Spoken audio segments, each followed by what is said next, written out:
Today we're gonna talk about something that's the crazy renovator costs. The renovation rehab costs that no one talks about, but they are very expensive and they cost a lot. After doing tons of rehabs, these are the top 3 things I'm gonna tell you to look out for. If you need to do these 3 things in a property, then just know they're gonna cost you. Coming up.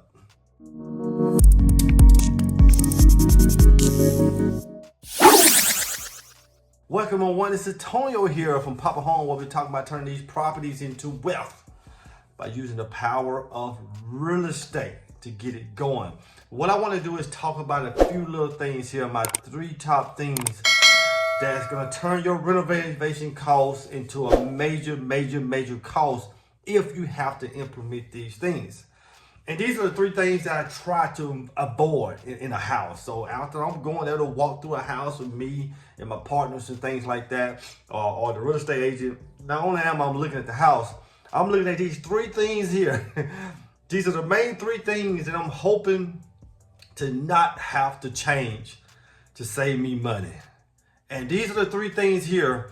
If you at least don't have to deal with that, then you can possibly keep your budget at a good number. But if you have to change these things, it's going to cost. It's going to cost. So without further ado, let me get into the number 3 thing on your list that's gonna just blow your mind how much it's gonna cost. And that number 3 thing is updating your panel box, moving it from the inside of your garage to the outside of your garage. Now think about this.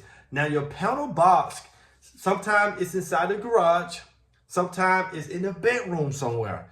It just depends on where you're at. I'm here in Louisiana, and a lot of our panel boxes are in the inside of the house or inside of the garage.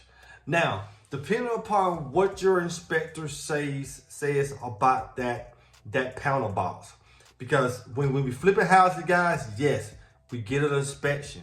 And what I'm looking for in that inspection report, my inspector telling me what's with this panel box. Do we need to upgrade it? Do we need to update it? What exactly do we need to do with this panel box?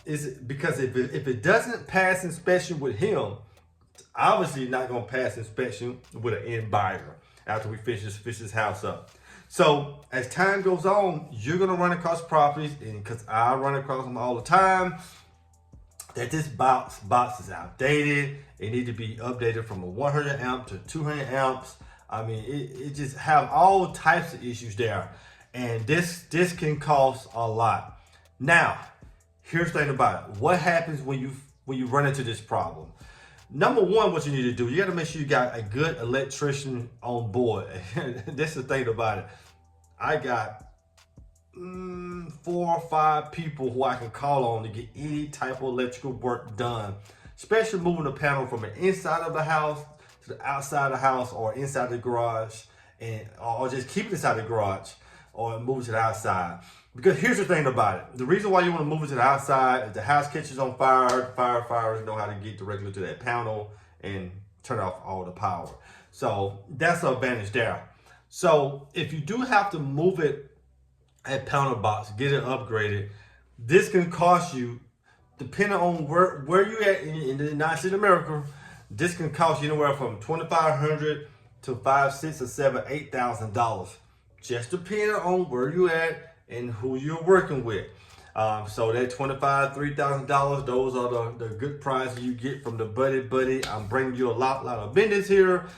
You're working on most of all my flips, so you get a good price. But this can really cost you a lot of money. So look at that, guys. And when you look at your inspection report, if it says anything about updating that panel box, just be prepared to get that done. All right, number 2 here. Now do some here again. As I'm walking the house, I'm looking at this. I'm staring at this. I'm evaluating this. I'm approaching this. I'm on my knees looking at this. The baseboards throughout the house. That can cost you a lot of money. I'm praying and hoping the baseboards are good. Now, the only time I would ever change baseboards if they're rotten, if they're really messed up. Now, that's only in the room that is messed up. If the other 4 or 5 rooms are great, we're gonna roll with that baseboard, okay? But if that one room has some issues there, if that one room has an issue, we'll change the baseboards there. And the thing about it, we'll have to change all the baseboards in that one room. I'm gonna tell you something that you might not know. People really don't pay attention to baseboard. So even though that baseboard would be a little different throughout the whole entire house, no one's gonna notice. They're not gonna even care. And if they do say, hey, we want to make this room have a little bit more flair, whatever the case may be. But that can cost you.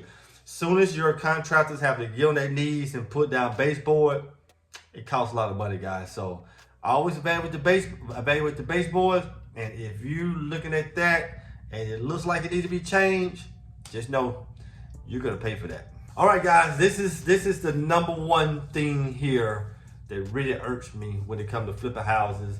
And I look at this in every house I go in. I put my eyes up to the ceiling of the rooms I go in, and I evaluate this, and I say, hey, if this is messed up, then we're in trouble. Or if I have to add this, we're in trouble. That's the one and only crown molding, guys. Crown molding, for some apparent reason, is more expensive than putting more plumbing into your house.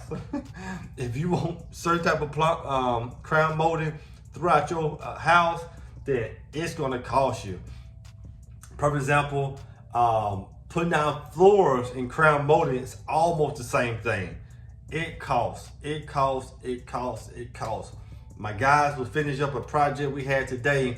They put crown molding throughout the whole entire house, and that costed some good money. Even though it looked good, but it costed a lot of money.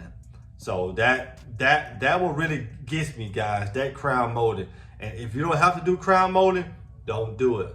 But if you do have to do crown molding, it's gonna hurt you. And it is just one of those things when it comes to the renovation costs that people just not aware of. They just don't know that how much it's gonna cost.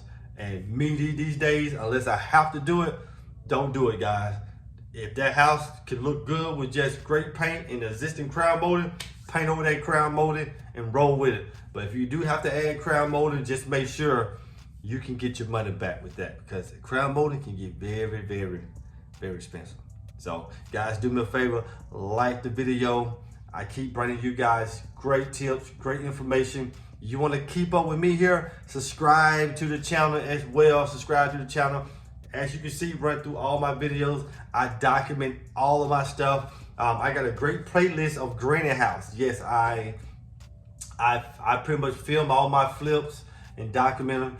One of the houses, granny house. I got a playlist, should be 7, 8 videos there, show from start to finish of that project. So just go through my video, find the playlist of granny house bingo. Not only that, you're gonna find a playlist of many other properties as well. So go there, find those lists, but the only way you're gonna be able to keep up with all this stuff, you're gonna have to subscribe. Leave a comment as well. I'm always here to answer any of your questions that you got. You guys have a blessed day. Let's do deals.